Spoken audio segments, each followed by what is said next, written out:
नमस्कार दोस्तों, गौरांग शाह बात कर रहा हूँ जियोजित फाइनेंशियल सर्विसेज से। और बाजार इस हफ्ते का ब्यौरा लेकर के आपके सामने उपस्थित हूँ।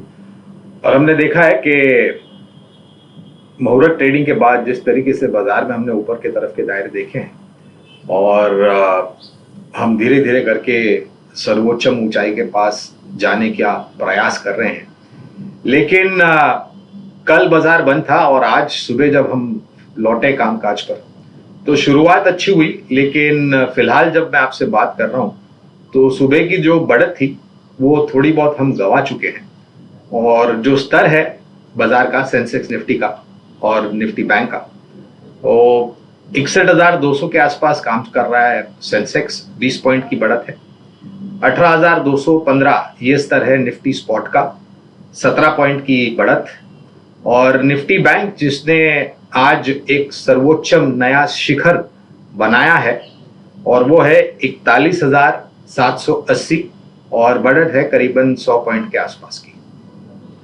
तो दोस्तों, ये जो हम निरंतर पिछले 10 दिनों से ज़्यादा के जो ऊपर के तरफ के दायरे देख रहे हैं, ये बाजार की सेहत के लिए उचित है कि कुछ दिन हम मुनाफा वसूली आती हुई देखे बाजार में, जो कि बाजार की सेहत के लिए अच्छा है।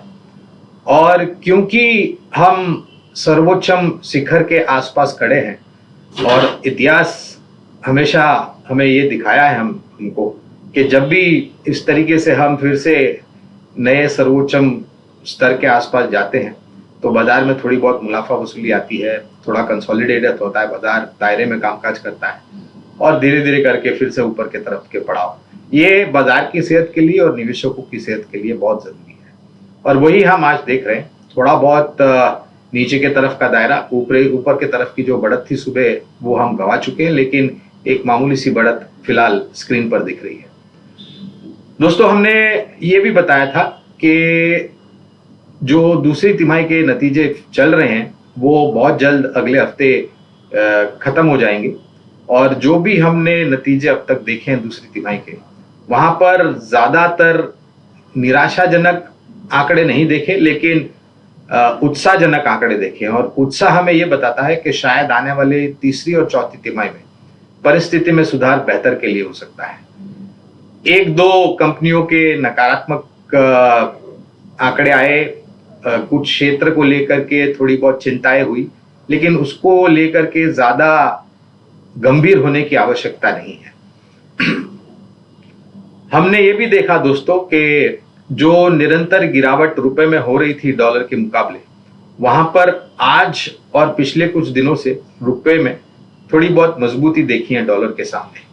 और जो स्तर है रुपए का डॉलर के सामने अभी 81.54 मजबूती के साथ रुपया कामकाज कर रहा है डॉलर के मुकाबले।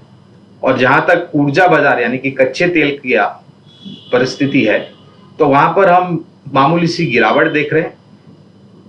94.93 डॉलर्स प्रति बैरल ब्रेंट का दाम चल रहा है, 88.39 डॉलर्स प्रति बैरल नाइमेक्स का दाम चल रहा है। और आपको याद होगा दोस्तों कि जब हमने पहले आपसे कच्चे तेल को लेकर के बात की थी और हमने ये भी बताया था कि ओपेक प्लस देशों ने, जो कि कच्चा तेल उत्पादन करते हैं, उन्होंने 20 लाख बैरल प्रतिदिन की कटौती की बात की थी। और उसके कारण, और ये कटौती 1 नवंबर से शुरू होनी थी, और उसके कारण हमने बताया था कि थोड़े बहुत ऊपर के तरफ के दायरे कच्चे तेल में हो सकते हैं। और उसके साथ साथ दोस्तों, जो ठंडी का मौसम शुरू होगा उसको लेकर के कच्चे तेल की मांग बढ़ सकती है। अगर ठंड ज्यादा हुई तो मेरे ख्याल से आवश्यकता ज्यादा होगी कच्चे तेल की, उसको लेकर के शायद आप थोड़े बहुत ऊपर के तरफ के इजाफे देख सकते हैं। बाजार में जो परिस्थिति है उसको देखते हुए हमें लग रहा है कि जो भी छोटी या मध्यम अवधि के कारोबारी हैं उनको हो सके तो मुनाफा बांधना चाहिए।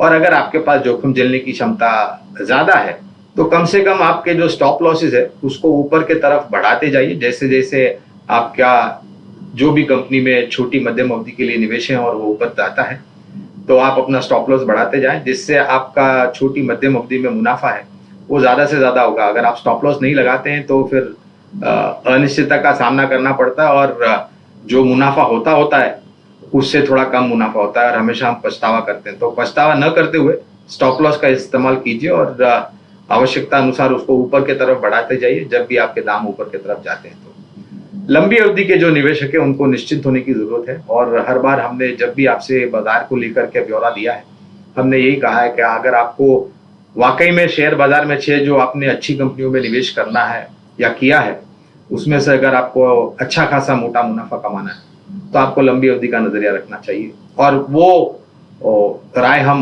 आज भी देंगे, भले हम धीरे धीरे करके सर्वोच्च स्तर के पास गए हों, लेकिन हमें लग रहा है कि यहाँ से ऊपर के तरफ के दायरे हमें और भी देखना बाकी है। हाँ, ये बात अलग है कि कुछ दिन थोड़ी बहुत मुनाफा वसूली होती है, जैसे हमने शुरुआत में बताया कि बाजार की सेहत के लिए अच्छा होता है और एक मौका मिलता है उन निवेशकों को जो मौका चूक गए होंगे नीचे की तरफ निवेश करने के लिए, तो उनके लिए मेरे ख्याल से एक बहुत बड़ा मौका है।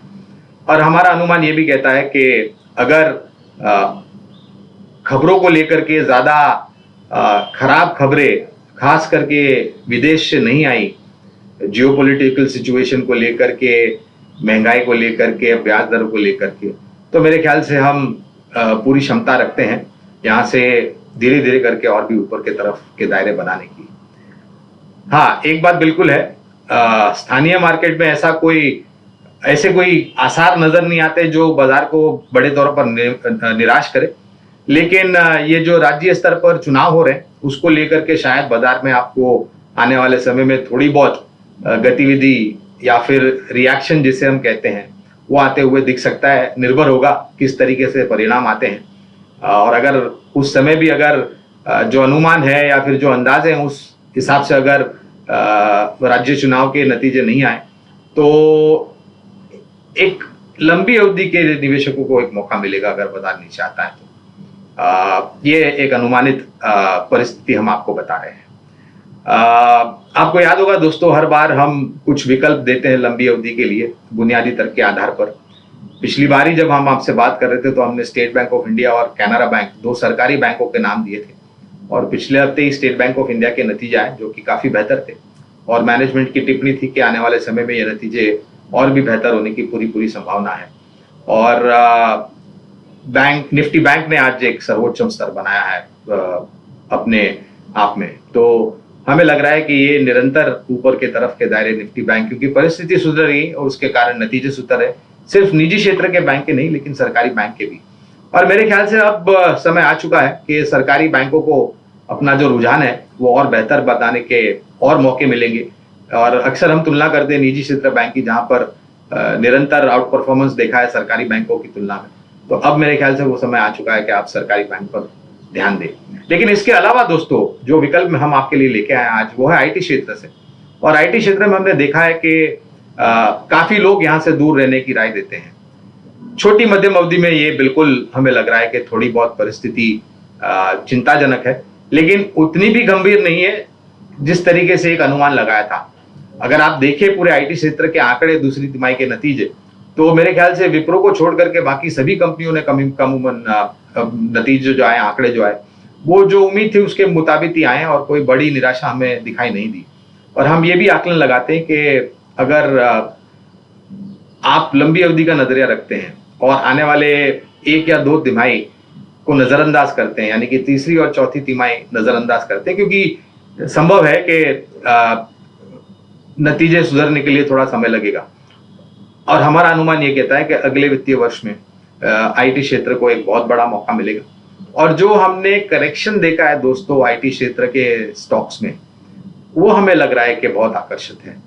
और उतावलापन करके निवेश करने की जरूरत नहीं है। हम हमेशा ये राय देते हैं कि आप सूझबूझ समझदारी के साथ धीरे धीरे करके आप निवेश कीजिए, गिरावट आती है तब जा करके निवेश कीजिए। और यही परिस्थिति हमें दिखाई दे रही है आईटी सेक्टर में। तो जो 2 विकल्प हम आपके लिए लेके आए हैं दोस्तों, पहली तो है एक आईटी क्षेत्र की मझौली कंपनी परसिस्टेंट सिस्टम्स, और दूसरी कंपनी दिग्गज है टेक महिंद्रा।